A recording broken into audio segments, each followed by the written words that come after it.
या देवी सर्वभूतेषु मां शैलपुत्री रूपेण संस्थिता नमस्तस्यै नमस्तस्यै नमस्तस्यै नमो नमः। वन्दे वाञ्छितलाभाय चन्द्रार्धकृतशेखरां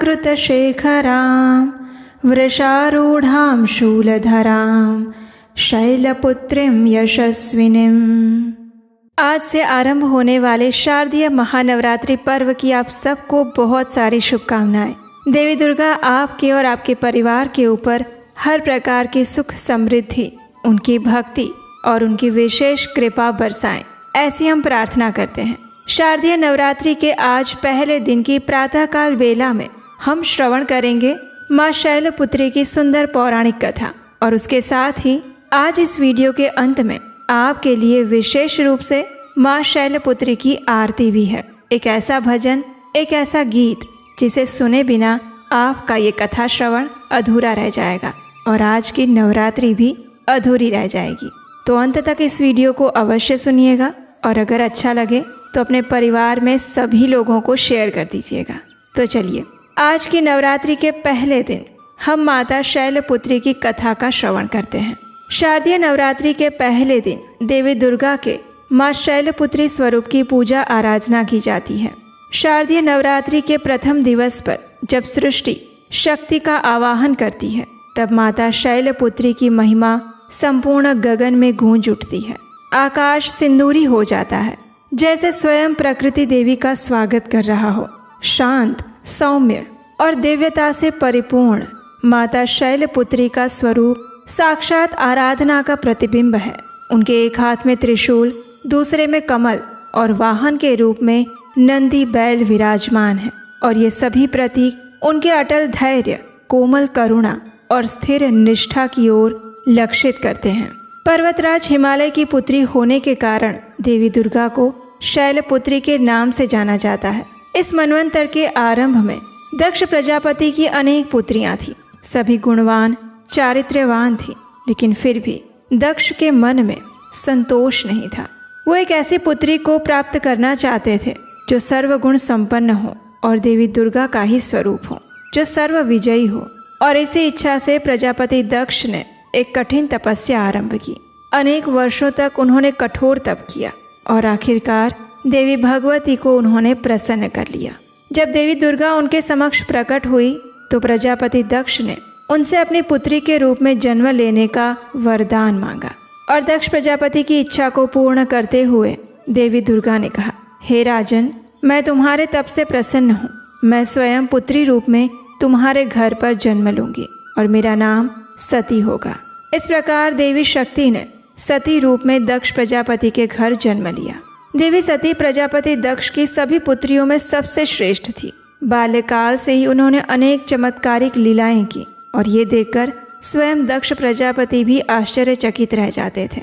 जब सती विवाह योग्य हुई तो दक्ष प्रजापति ने ब्रह्मा जी से उनकी सलाह मांगी, और ब्रह्मा जी ने कहा, देवी सती आदि शक्ति का अवतार है, और आदि शक्ति और शिव आदि पुरुष हैं।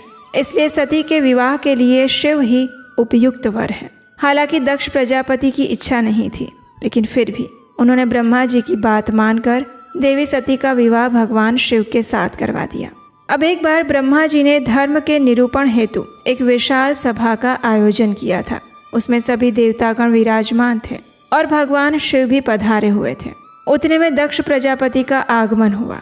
सभी देवता वहां से उठकर खड़े हो गए, दक्ष प्रजापति को सम्मान दिया।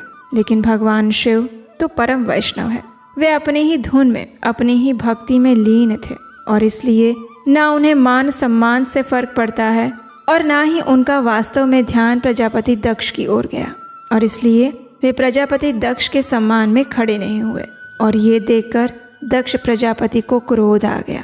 उन्होंने सोचा, ब्रह्मा जी तो मेरे पिता हैं, इसलिए वे उठकर मेरा स्वागत ना करें तो ठीक है, लेकिन शिव तो मेरे दामाद हैं, उन्हें तो मेरे सम्मान में खड़ा होना चाहिए था। इस प्रकार दक्ष ने इसे अपना अपमान समझा, और उनके हृदय में शिव के प्रति द्वेष की आग और ज्यादा जलने लगी। समय बीतता गया। माता सती और भगवान शिव का दाम्पत्य जीवन चल रहा था। एक दिन भगवान शिव को तपस्या में लीन देखकर माता सती ने उनसे पूछा, हे स्वामी, आप प्रतिदिन राम नाम का जप करते हैं, आखिर कौन है ये राम? तब भगवान शिव ने उत्तर दिया, हे देवी, राम आदि पुरुष हैं, स्वयंभू हैं, मेरे परम आराध्य देव हैं। वे सगुण भी है और निर्गुण भी। अब ये सुनकर देवी सती के मन में संदेह उत्पन्न हुआ। उन्होंने सोचा कि अयोध्या के राजा दशरथ के पुत्र श्री राम आदि पुरुष कैसे हो सकते हैं?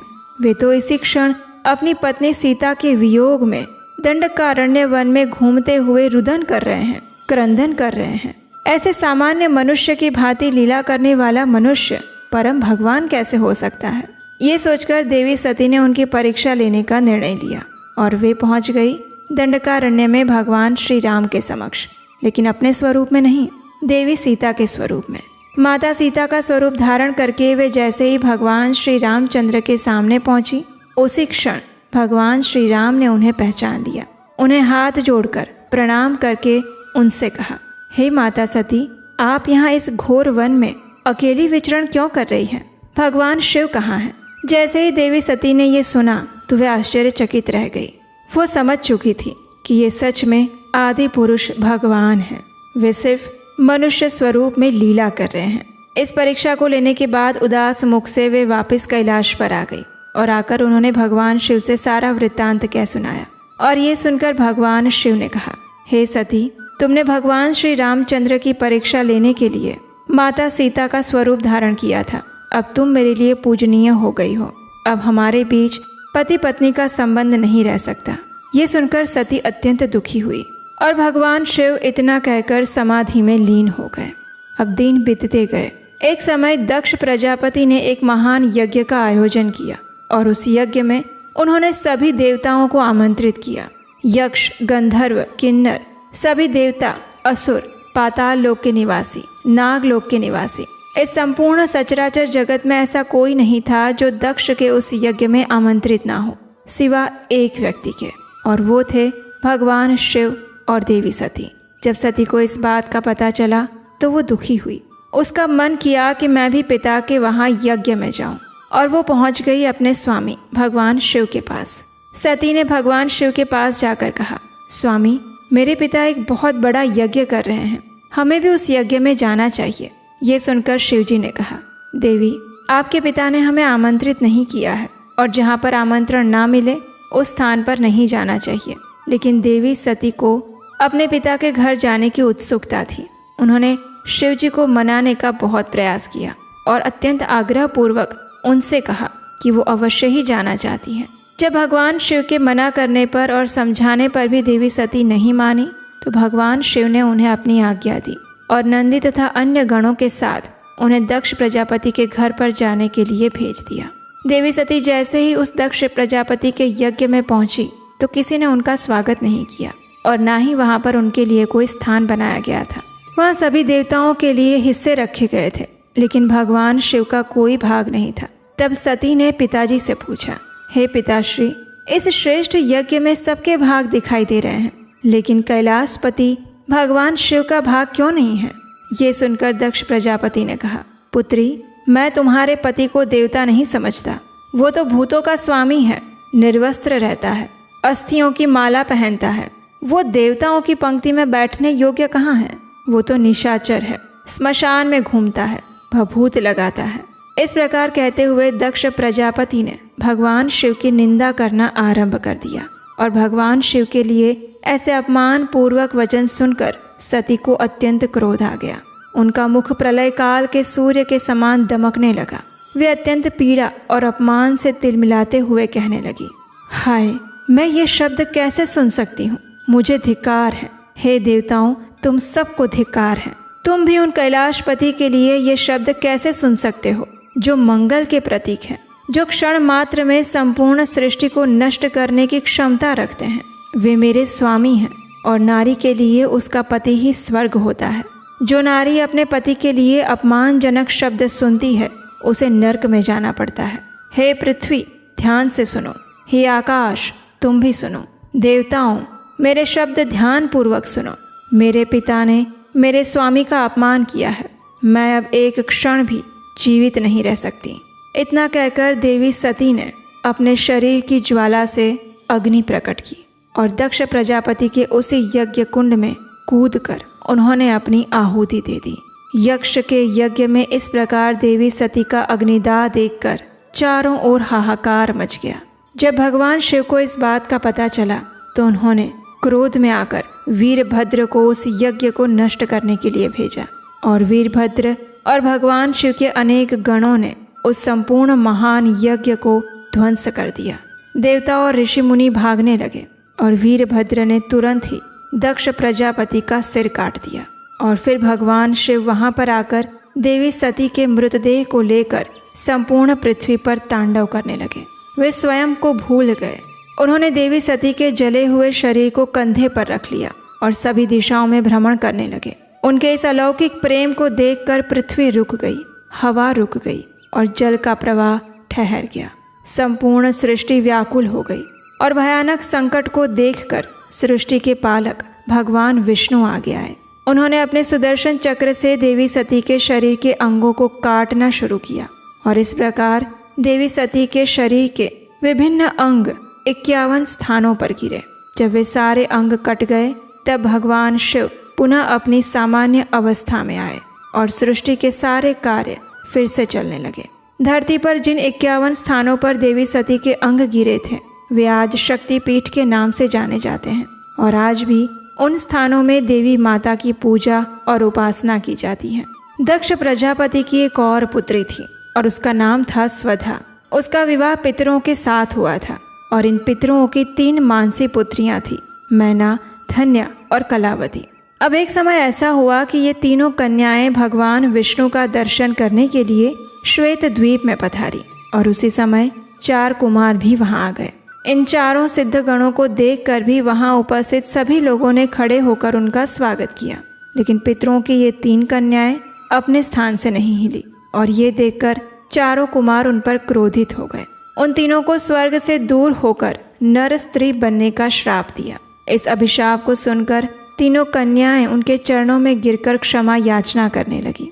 आखिर इन तीनों पर दया करते हुए चतुष्कुमार ने इन्हें कहा कि सबसे बड़ी कन्या मैना को पर्वतराज हिमालय की पत्नी बनने का अवसर मिलेगा और वो देवी पार्वती की माता होगी जो कि स्वयं जगदम्बा के रूप में प्रकट होंगी। दूसरी कन्या धन्या को महाराज जनक की पत्नी और देवी सीता की माता होने का वरदान दिया और तीसरी कन्या कलावती को वृषभानु वैश्य की पत्नी और देवी राधा की माता होने का वरदान मिला। इस प्रकार वरदान पाकर तीनों कन्याएं श्वेत द्वीप से अपने घर लौट आई और वरदान के अनुसार प्रथम कन्या मैना का विवाह पर्वतराज हिमालय के साथ करवा दिया गया। विवाह के बाद सभी देवी देवता राजा हिमालय और देवी मैना के पास आए और उन्हें कठोर तपस्या के द्वारा देवी उमा को अपनी पुत्री रूप में प्राप्त करने का अनुरोध किया। ऐसा आवश्यक था क्योंकि उस समय सभी देवी देवता तारकासुर नामक राक्षस के क्रोध से त्रस्त रहते थे। उसे केवल महादेव जी का पुत्र ही मार सकता था और देवी सती के आत्मदाह के कारण ये कार्य अधूरा रह गया था। इसलिए इस कार्य को पूरा करने के लिए देवी सती को पार्वती के रूप में अपना अगला जन्म लेना था। देवताओं की आज्ञा को शिरोधार्य करके राजा हिमालय और उनकी पत्नी मैना तपस्या में लीन हो गए। देवी मैना सदैव ब्राह्मणों को दान देती, बड़े ही भक्ति भाव से देवी उमा की उपासना करती। पवित्र गंगा नदी के किनारे देवी उमा की मिट्टी की मूर्ति बनाकर अनेक प्रकार के भोग अर्पण करती। कठोर व्रत का पालन करते हुए कभी निराहार रहती तो कभी जल पर ही निर्भर रहती। एक समय तो उन्होंने केवल वायु पर ही जीवन यापन किया। इस प्रकार कठोर तपस्या करते हुए उन्हें 27 वर्ष बीत गए। इतने लंबे काल तक तपस्या करने के बाद जगदम्बा उमा देवी मैना से प्रसन्न हुई और तब उन्हें दर्शन देकर वरदान मांगने के लिए कहा। तब देवी मैना ने उनसे आग्रह किया कि वे स्वयं उनकी पुत्री के रूप में अवतार धारण करें। देवी उमा ने प्रसन्न होकर उन्हें ये वरदान दे दिया और इस प्रकार स्वयं देवी दुर्गा भगवती पर्वतराज हिमालय के घर पर उनकी पुत्री के रूप में पार्वती स्वरूप में अवतरित हुई। हिमालय पर्वतों के राजा थे और पर्वत को शैल भी कहा जाता है और इसीलिए पार्वती का नाम शैलपुत्री भी पड़ा और उनका एक अन्य नाम हेमवती भी है। और आज नवरात्रि के पहले दिन हम माता शैलपुत्री की इस कथा का श्रवण करते हैं। तो ये थी आज की माता शैलपुत्री की सुंदर पौराणिक कथा। आइए अब हम माता शैलपुत्री की आरती और महिषासुर मर्दिनी स्तोत्र का अनुवाद श्रवण करते हैं। महिषासुर मर्दिनी स्तोत्र के हिंदी अनुवाद का, जिसका श्रवण करने मात्र से देवी दुर्गा की विशेष कृपा प्राप्त की जा सकती है और उसे शुरुआत से लेकर अंत तक पूरा सुना जाता है। नवरात्रि के इन पावन दिनों में इस महिषासुर मर्दिनी स्तोत्र का पाठ करना या उसका श्रवण करना ये और भी अधिक फलदायी और पुण्यदायी बताया गया है। तो आइए श्रवण करते हैं महिषासुर मर्दिनी स्तोत्र के अनुवाद का। हे पर्वतराज हिमालय की कन्या, पृथ्वी को आनंदित करने वाले, संसार को हर्षित रखने वाली, नंदीगण से नमस्कार की जाने वाली, गिरिश्रेष्ठ विंध्याचल के शिखर पर निवास करने वाली, भगवान विष्णु को प्रसन्न रखने वाली, इंद्र से नमस्कृत होने वाली, भगवान शिव की भार्या के रूप में प्रतिष्ठित, विशाल कुटुंब वाली और ऐश्वर्य प्रदान करने वाली, हे भगवान शिव की प्रिय पत्नी महिषासुर मर्दिनी देवी पार्वती, आपकी जय हो, जय हो। देवराज इंद्र को समृद्धशाली बनाने वाली, दुर्धर तथा दुर्मुख नामक दैत्यों का विनाश करने वाली, सर्वदा हर्षित रहने वाली, तीनों लोकों का पालन पोषण करने वाली, भगवान शिव को संतुष्ट रखने वाली, पाप को दूर करने वाली, घोर गर्जन करने वाली, दैत्यों पर भीषण कोप बरसाने वाली, मदांधों के मद का हरण करने वाली, सदाचार से रहित मुनिजनों पर क्रोध करने वाली और समुद्र की कन्या महालक्ष्मी के रूप में प्रतिष्ठित, हे भगवान शिव की प्रिय पत्नी महिषासुर मर्दिनी देवी पार्वती, आपकी जय हो, जय हो। हे जगत की माता स्वरूपिणी, कदम्ब वृक्ष के वन में प्रेम पूर्वक निवास करने वाली, सदा संतुष्ट रहने वाली, हास परिहास में सदा रत रहने वाली, पर्वतों में श्रेष्ठ ऊंचे हिमालय की चोटी पर अपने भवन में विराजमान रहने वाली, मधु से भी अधिक मधुर स्वभाव वाली, मधु कैडब का संहार करने वाली, महिष को विदीर्ण कर डालने वाली और रास क्रीड़ा में मग्न होने वाली, हे भगवान शिव की प्रिय पत्नी महिषासुर मर्दिनी देवी पार्वती, आपकी जय हो, जय हो। गजाधिपति के बिना सुंड के धड़ को काट काट कर सैकड़ों टुकड़े कर देने वाली, सेनाधिपति चंडमुंड नामक दैत्यों को अपने भुज दंड से मार मार कर विदीर्ण कर देने वाली, शत्रुओं के हाथियों के गंड स्थल को भग्न करने में उत्कट पराक्रम से संपन्न कुशल सिंह पर आरूढ़ होने वाली, हे भगवान शिव की प्रिय पत्नी महिषासुर मर्दिनी देवी पार्वती, आपकी जय हो, जय हो।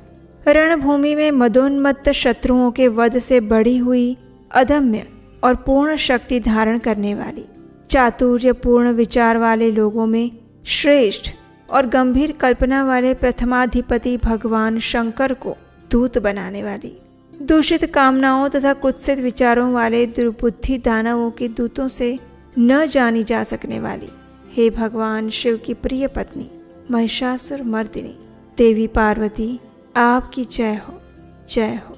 शरणागत शत्रुओं की स्त्रियों के वीर पतियों को अभय प्रदान करने वाले, हाथ से शोभा पाने वाली, तीनों लोकों को पीड़ित करने वाले दैत्य शत्रुओं के मस्तक पर प्रहार करने योग्य तेजोमय त्रिशूल हाथ में धारण करने वाली और देवताओं की दुंदुभी से निकलने वाली दुम दुम ध्वनि से समस्त दिशाओं को बार बार गूंजित करने वाली, हे भगवान शिव की प्रिय पत्नी महिषासुर मर्दिनी देवी पार्वती, आपकी जय हो, जय हो। अपने हुंकार मात्र से धूम्र लोचन और धूम्र आदि सैकड़ों असुरों को भस्म कर डालने वाली, युद्ध भूमि में कुपित रक्त बीज के रक्त से उत्पन्न हुए अन्य रक्त बीज समूहों का रक्त पी जाने वाली और शुंभ निशुंभ नामक दैत्यों के महायुद्ध से तृप्त किए गए मंगलकारी शिव के भूत पिशाचों के प्रति अनुराग रखने वाली, हे भगवान शिव की प्रिय पत्नी महिषासुर मर्दिनी देवी पार्वती, आपकी जय हो, जय हो। समर भूमि में धनुष धारण कर अपने शरीर को केवल हिलाने मात्र से शत्रु दल को कंपित कर देने वाली, स्वर्ण के समान पीले रंग के तीर और तरकश से सुसज्जित भीषण योद्धाओं के सिर काटने वाली, हाथी, घोड़ा, रथ, पैदल, ये चारों प्रकार की सेनाओं का संहार करके रणभूमि में अनेक प्रकार की शब्द ध्वनि करने वाले बटुकों को उत्पन्न करने वाली, हे भगवान शिव की प्रिय पत्नी महिषासुर मर्दिनी देवी पार्वती, आपकी जय हो, जय हो। हे देवांगनाओं के तत्था तैये थैये आदि शब्दों से युक्त भावमय नृत्य में मग्न होने वाली, कुकुथा आदि विभिन्न प्रकार की मात्राओं वाले तालों से युक्त आश्चर्यमय गीतों को सुनने में लीन रहने वाली और मृदंग की धुधुकुट धुधुट आदि गंभीर ध्वनि को सुनने में तत्पर रहने वाली, हे भगवान शिव की प्रिय पत्नी महिषासुर मर्दिनी देवी पार्वती, आपकी जय हो, जय हो। हे जपनीय मंत्र की विजय शक्ति स्वरूपिणी, आपकी बार बार जय हो। जय जयकार शब्द सहित स्तुति करने में तत्पर समस्त संसार के लोगों से नमस्कृत होने वाली, अपने नूपुर के झनझन झिमझिम शब्दों से भूतनाथ भगवान शंकर को मोहित करने वाली और नटी नटों के नायक प्रसिद्ध नट अर्धनारीश्वर शंकर के नृत्य से सुशोभित नाट्य देखने में तल्लीन रहने वाली, हे भगवान शिव की प्रिय पत्नी महिषासुर मर्दिनी देवी पार्वती, आपकी जय हो, जय हो। प्रसन्न चित्त और संतुष्ट देवताओं के द्वारा अर्पित किए गए पुष्पों से अत्यंत मनोरम कांति धारण करने वाली, निशाचरों को वर प्रदान करने वाले शिवजी की भार्या, रात्रि सुक्त से प्रसन्न होने वाली, चंद्रमा के समान मुखमंडल वाली और सुंदर नेत्र वाले कस्तूरी मृगों में व्याकुलता उत्पन्न करने वाले, भौरों से और भ्रांति को दूर करने वाले ज्ञानियों से अनुसरण की जाने वाली, हे भगवान शिव की प्रिय पत्नी महिषासुर मर्दिनी देवी पार्वती, आपकी जय हो, जय हो। महनीय महायुद्ध के श्रेष्ठ वीरों के द्वारा घुमावदार और कलापूर्ण ढंग से चलाए गए भालों के युद्ध के निरीक्षण में चित्त लगाने वाली, कृत्रिम लतागृह का निर्माण कर उसका पालन करने वाली स्त्रियों की बस्ती में झिल्लिक नामक वाद्य विशेष बजाने वाली, भिल्लिनियों के समूह से सेवित होने वाली और कान पर रखे हुए विकसित सुंदर रक्त वर्ण और श्रेष्ठ कोमल पत्तों से सुशोभित होने वाली, हे भगवान शिव की प्रिय पत्नी महिषासुर मर्दिनी देवी पार्वती, आपकी जय हो, जय हो। सुंदर दंत पंक्ति वाली स्त्रियों के उत्कंठापूर्ण मन को मुग्ध कर देने वाले कामदेव को जीवन प्रदान करने वाली, निरंतर मद चूते हुए गंड स्थल से युक्त मदोन्मत्त गजराज के समान मंथर गति वाली और तीनों लोकों की आभूषण स्वरूप चंद्रमा के समान कांति युक्त सागर कन्या के रूप में प्रतिष्ठित, हे भगवान शिव की प्रिय पत्नी महिषासुर मर्दिनी देवी पार्वती, आपकी जय हो, जय हो। कमल दल के समान वक्र, निर्मल और कोमल कांति से परिपूर्ण एक कला वाले चंद्रमा से सुशोभित उज्ज्वल ललाट पटल वाली, संपूर्ण विलासों और कलाओं की आश्रयभूत, मंद गति और क्रीड़ा से संपन्न राजहंसों के समुदाय से सुशोभित होने वाली और भौरों के सदृश काले और सघन केशपाश की चोटी पर शोभायमान मौलश्री पुष्पों की सुगंध से भ्रमर समूहों को आकृष्ट करने वाली, हे भगवान शिव की प्रिय पत्नी महिषासुर मर्दिनी पार्वती देवी, आपकी जय हो, जय हो। आपके हाथ में सुशोभित मुरली की ध्वनि सुनकर बोलना बंद करके लाज से भरी हुई कोकिल के प्रति प्रिय भावना रखने वाली, भौरों के समूहों की मनोहर गूंज से सुशोभित पर्वत प्रदेश के निकुंजों में विहार करने वाली और अपने भूत तथा भिल्लिनी आदि गणों के नृत्य से युक्त क्रीड़ाओं को देखने में सदा तल्लीन रहने वाली, हे भगवान शिव की प्रिय पत्नी महिषासुर मर्दिनी देवी पार्वती, आपकी जय हो, जय हो।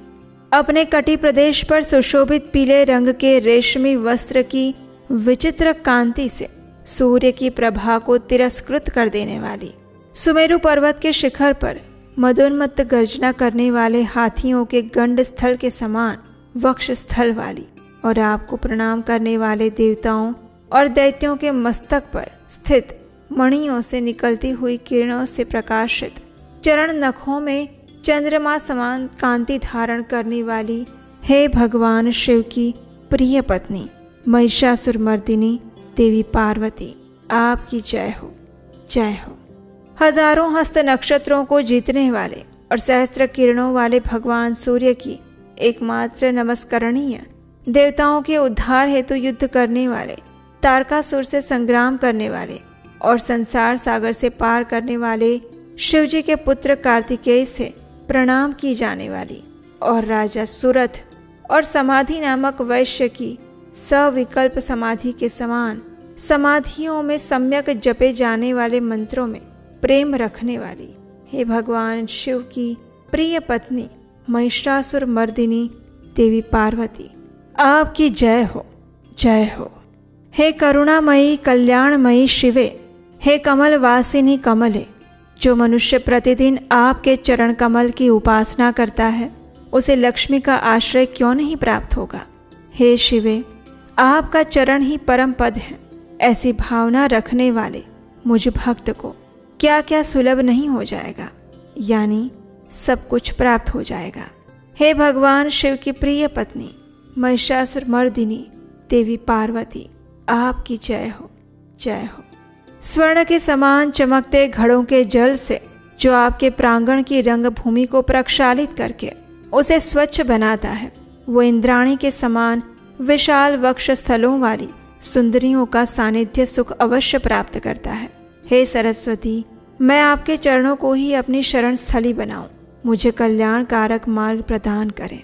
हे भगवान शिव की प्रिय पत्नी महिषासुरमर्दिनी देवी पार्वती, आपकी जय हो, जय हो। स्वच्छ चंद्रमा के सदृश सुशोभित होने वाले आपके मुख चंद्र को निर्मल करके जो आपको प्रसन्न कर लेता है, क्या उसे देवराज इंद्र की नगरी में रहने वाली चंद्रमुखी सुंदरियां सुख से वंचित रख सकती है।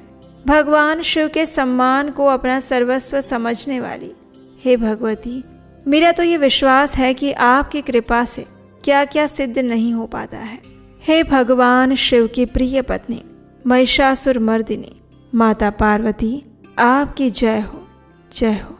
हे उमे, आप सदा दीन दुखियों पर दया का भाव रखती हैं, अतः आप मुझ पर कृपालु बनी रहें। हे महालक्ष्मी, जैसे आप सारे संसार की माता हैं, वैसे ही मैं आपको अपनी भी माता समझती हूँ। हे शिवे, यदि आपको उचित प्रतीत होता हो तो मुझे अपने लोक में जाने की योग्यता प्रदान कीजिए। हे देवी, मुझ पर दया कीजिए। हे भगवान शिव की प्रिय पत्नी महिषासुरमर्दिनी पार्वती देवी, आपकी जय हो, जय हो। जो मनुष्य शांत भाव से पूर्ण रूप से मन को एकाग्र करके और इंद्रियों पर नियंत्रण करके नियम पूर्वक प्रतिदिन इस स्तोत्र का पाठ करता है या उसका श्रवण करता है, तो भगवती महालक्ष्मी उसके वहाँ सदैव निवास करती हैं और उसके बंधु बांधव और शत्रुजन भी सदा उसकी सेवा में तत्पर रहते हैं। और इसके साथ ही महिषासुरमर्दिनी स्तोत्र यहाँ पर समाप्त हुआ।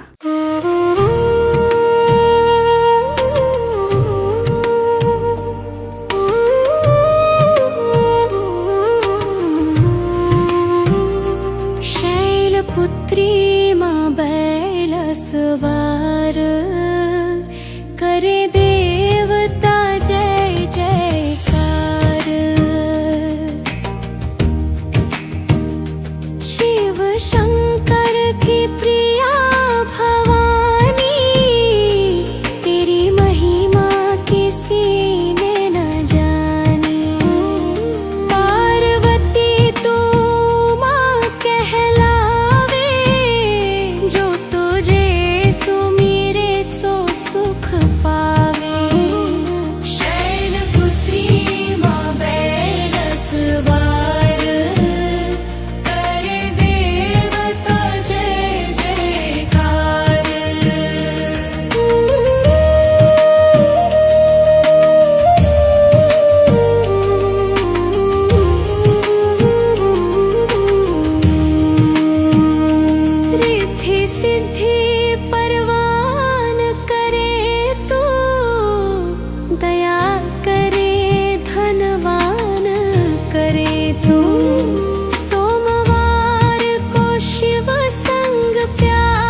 फिर शीश झुकाएं।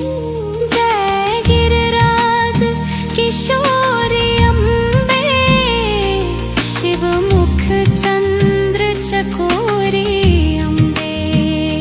शैलपुत्री माँ बैलसवार, करे देवता जय जयकार। मनोकामना पूर्ण कर दो, चमन सदा सुख संपत्ति भर दो। शैलपुत्री माँ बैलसवार,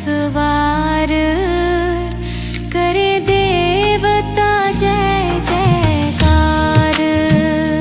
करे देवता जय जयकार, करे देवता जय जयकार।